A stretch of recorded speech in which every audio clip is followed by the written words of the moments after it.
Nous allons commencer aujourd'hui une nouvelle séquence sur les quadrilatères. Et dans cette vidéo, nous allons donc parler de la définition des quadrilatères, apprendre à les nommer et ensuite étudier quelques propriétés sur les quadrilatères particuliers comme le rectangle, le losange et le carré.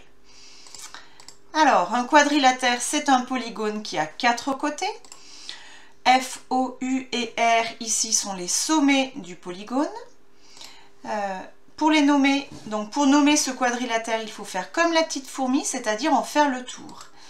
Donc il y a plusieurs façons possibles de nommer donc ce quadrilatère. Si je pars du point F, donc ça me donne F, O, U, R. Mais si je tourne dans l'autre sens, ça me donne aussi F, R, U, O. Je ne suis pas obligée de partir du point F, je peux par exemple partir du point O. Dans ce cas-là, ça me donne O, U, R, F. Si j'étais partie dans l'autre sens, j'aurais pu l'appeler O, F, R, U. Alors, ce qu'il ne faut pas faire pour le nommer, c'est croiser, c'est-à-dire par exemple faire F, O, ensuite R, U. Ça ne marche pas parce que je croise ici. Donc, j'en fais pas le tour comme la petite fourmi, du coup, ce n'est pas une possibilité pour le nommer. Alors maintenant, si on regarde le nombre de possibilités, il y a 4 lettres, donc ce qui nous donne 4 possibilités. Mais ensuite, pour chaque lettre, je peux aller soit dans le sens des aiguilles d'une montre, soit dans le sens inverse. Donc 4 fois 2, ce qui me fait en tout 8 possibilités. Alors maintenant, on va regarder au niveau du vocabulaire, donc les côtés opposés. Donc ici, si je regarde les petites fourmis, elles parcourent des côtés opposés. Donc FO et RU sont des côtés opposés. Tout comme FR et OU sont aussi des côtés opposés. Maintenant, si je regarde des côtés consécutifs, donc la petite fourmi part de O, elle passe par U et ensuite va vers R. Donc on a comme côté consécutif OU et UR. Et enfin, les diagonales. Donc les deux fourmis vont parcourir les diagonales. Donc la première diagonale c'est RO et la deuxième diagonale c'est FU. Voilà pour le vocabulaire. Donc, si je fais la synthèse maintenant dans la leçon, donc un quadrilatère est un polygone qui a 4 côtés. Donc ici, ce sont les côtés opposés. Ici, nous avons les côtés consécutifs. Ici, ce sont des sommets. Comme ils se suivent, donc ce sont des sommets consécutifs. Si j'avais pris A et C, ça aurait été des sommets opposés. Et enfin, ce qui est en pointillé ici, ce sont les diagonales. Donc attention à l'ordre des lettres pour nommer un quadrilatère.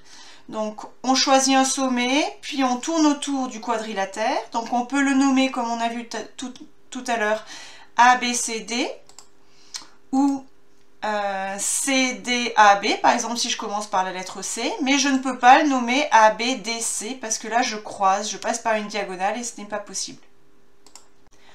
On va s'intéresser maintenant plus particulièrement aux propriétés des quadrilatères particuliers. Donc en commençant par le rectangle. Donc d'abord la définition. Un rectangle est un quadrilatère qui a 4 angles droits. Donc sur la figure de votre cahier, vous codez bien les 4 angles droits. Ensuite, si on regarde les petites fourmis qui vont parcourir les côtés opposés. Donc on s'aperçoit que les côtés opposés sont parallèles et qu'ils sont de même longueur. Maintenant, les petites fourmis vont parcourir les diagonales. On s'aperçoit donc que les diagonales sont de même longueur. Et si on regarde de plus près, on voit qu'ici, la diagonale fait 14 cm et que les diagonales se coupent ici à 7. Donc, on peut aussi dire que les diagonales se coupent en leur milieu. Si j'avais placé ma règle sur l'autre diagonale, j'aurais obtenu exactement la même chose. On continue avec le losange. Donc le losange est un quadrilatère qui a 4 côtés de même longueur. Donc ici vous codez bien les 4 côtés de même longueur sur votre figure dans votre cahier.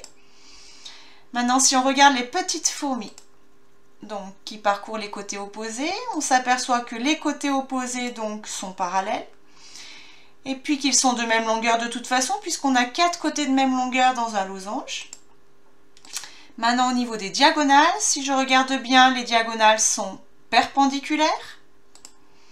Et si je place correctement mon équerre, je m'aperçois que cette diagonale ici fait 16 cm et qu'elle coupe l'autre diagonale à 8 cm. Donc les diagonales se coupent aussi en leur milieu.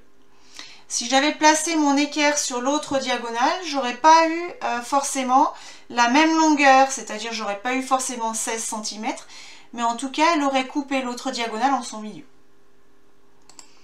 Alors maintenant au niveau du carré, donc le carré, c'est un quadrilatère qui a 4 angles droits et 4 côtés de même longueur. Donc sur votre figure, vous codez les 4 angles droits et les 4 côtés de même longueur. Donc finalement, si on regarde bien, un carré est un quadrilatère qui a 4 angles droits.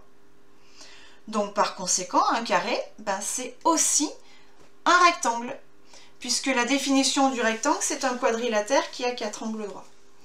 Mais un carré a aussi 4 côtés de même longueur. Donc c'est aussi un losange, puisque la définition du losange, c'est un quadrilatère qui a 4 côtés de même longueur. On ne dit pas, par exemple, que dans le losange, les angles doivent être différents des angles droits. Donc, ce n'est pas dit. Donc, un carré, c'est à la fois un rectangle et un losange.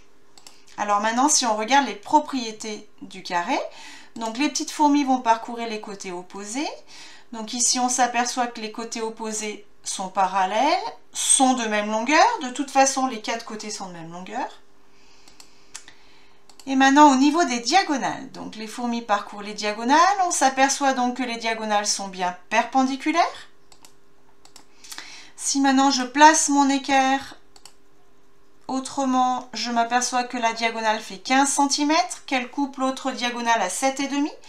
Donc je peux aussi dire que les diagonales se coupent en leur milieu. Et si je place mon équerre sur l'autre diagonale, ici, je m'aperçois que l'autre diagonale fait également 15 cm, donc je peux dire que les diagonales sont de même longueur. Autrement dit, toutes les propriétés que j'avais sur le losange et le rectangle, je les ai pour le carré. À savoir, les diagonales perpendiculaires qui se coupent en leur milieu, c'était le losange. Donc le carré a ces propriétés-là. Et le fait que les diagonales se coupent en leur milieu et sont de même longueur, c'était les propriétés du rectangle. Et comme un carré est aussi un rectangle, j'ai ces propriétés-là pour le carré. Voilà, c'est terminé pour cette partie de la leçon.